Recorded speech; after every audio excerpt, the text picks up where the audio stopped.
Hi hello everyone, welcome back to our channel straws daily tiles. ఈరోజు వచ్చేసి మీకు TCS prime interview ఎక్స్పీరియన్స్ని share చేయబోతున్నాం. ఇది ఈసీఈ స్పెసిఫిక్. ఈ ఇంటర్వ్యూ ఎక్స్పీరియన్స్ ఏంటి అంటే మా కాలేజ్లోనే ఒక అబ్బాయి ఎక్స్పీరియన్స్ అనమాట. సో తనకు వచ్చేసి టీఆర్లో ఫస్ట్ సెల్ఫ్ ఇంట్రో అడిగారు. తర్వాత తన ఏదైతే ఫైనల్ ప్రాజెక్ట్ చేశాడో, ఫైనల్ ఇయర్ ప్రాజెక్ట్, దాని మీద కొన్ని క్వశ్చన్స్ అడిగారు. ఈ ప్రాజెక్ట్ ఎందుకు, ఏం అప్లికేషన్స్ వాడవు, ఏం టెక్నాలజీస్ వాడవు, అసలు ఇది వేరే ప్రాజెక్ట్స్తో ఎలా యూనిక్ అవుతుంది, అలాంటి క్వశ్చన్స్ కూడా అడిగారంట. సో ప్రాజెక్ట్ మీద ఆ కైండ్ ఆఫ్ క్వశ్చన్స్ మీరు ప్రిపేర్ అవ్వండి చేస్తే మాత్రం. నెక్స్ట్ ఏంటి అంటే ఏ లాంగ్వేజ్ మీకు కంఫర్టబుల్, ప్రోగ్రామింగ్ లాంగ్వేజ్లో ఏ ప్రోగ్రామింగ్ లాంగ్వేజ్ మీకు కంఫర్టబుల్ అని చెప్పి అడిగారు. తను అందులో పైథాన్ అని చెప్తే పైథాన్లో ఊప్స్ పిల్లర్స్ మీద క్వశ్చన్స్ అడిగారు. నేను ఆల్రెడీ చెప్పాను కదా, ఊప్స్ కాన్సెప్ట్స్ అనేవి చాలా చాలా ఇంపార్టెంట్ రోల్ ప్లే చేస్తాయి ఏ ఇంటర్వ్యూలో. అంటే ఇప్పుడు సిఎస్సి అయినా, ఈసీ అయినా, ఐటీ అయినా, ఏ బ్రాంచ్ వాళ్ళకైనా ఊప్స్ అనేది చాలా ఇంపార్టెంట్ కాన్సెప్ట్. అండ్ తర్వాత మల్టిపుల్ ఇన్హెరిటెన్స్కి కోడ్ రాయమన్నారంట. మల్టిపుల్ ఇన్హెరిటెన్స్ కూడా ఊప్స్లో ఒక కాన్సెప్టే. సో నెక్స్ట్ వచ్చేసి తనకి ఫ్లాస్క్ ఫ్రేమ్వర్క్ మీద కోడ్ రాయమని చెప్పారంట. అదేంటంటే తన సెకండ్ ప్రాజెక్ట్కి ఆ ఫ్లాస్క్ అనేది వాడాడు. సో దానికి కోడ్ రాయమన్నారు. నేను చెప్పాను కదా ముందుగానే, ప్రాజెక్ట్ ఏం చేసినా ప్రతిదీ పర్టికులర్గా తెలుసుకోండి, ఎందుకంటే కోడ్స్ అడుగుతారు అని చెప్పేసి.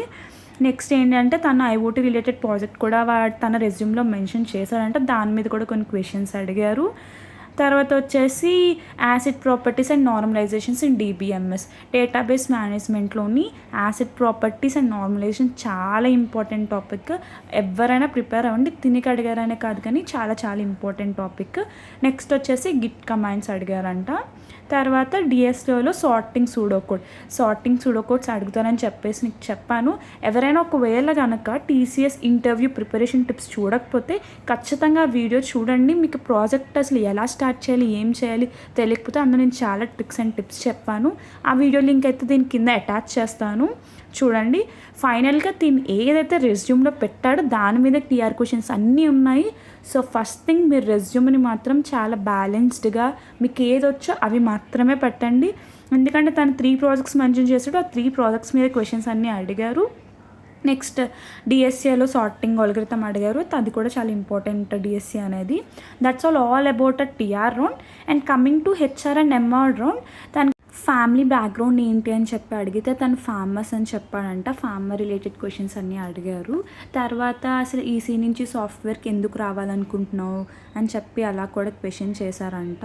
నెక్స్ట్ వచ్చేసి ఎక్స్ట్రా కరిక్యులర్ యాక్టివిటీస్లో చైర్పర్సన్ ఆఫ్ ది క్లబ్ అని చెప్పాడంట. సో దాంట్లో నువ్వు ఏం నేర్చుకున్నావు చైర్పర్సన్గా ఉండడం వల్ల, తర్వాత టీమ్ని ఎలా మేనేజ్ చేసావు, ఏమైనా ప్రాజెక్ట్ చేస్తే అందులో డిఫికల్టీస్ ఫేస్ చేసావు, ఎందుకు టీసీఎస్ఏ, ఎందుకు నిన్నే హైర్ చేసుకోవాలి compare to your friends, how good you are అని చెప్పేసి, ఇంకా హాబీస్ మీద క్వశ్చన్స్ అడిగారంట. అట్ లాస్ట్ వచ్చేసి రీలొకేషన్ ఓకేనా కాదా, కంఫర్టబుల్లా కాదా అని చెప్పి అడిగారు. తర్వాత నైట్ షిఫ్ట్స్లో కూడా వర్క్ చేయగలవా లేదా అని చెప్పేసి వచ్చి అడిగారంట.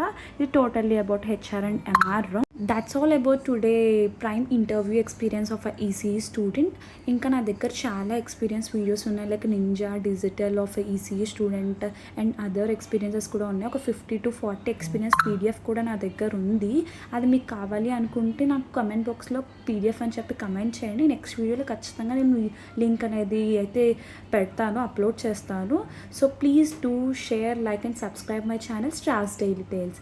Thank you everyone. Stay tuned for further videos.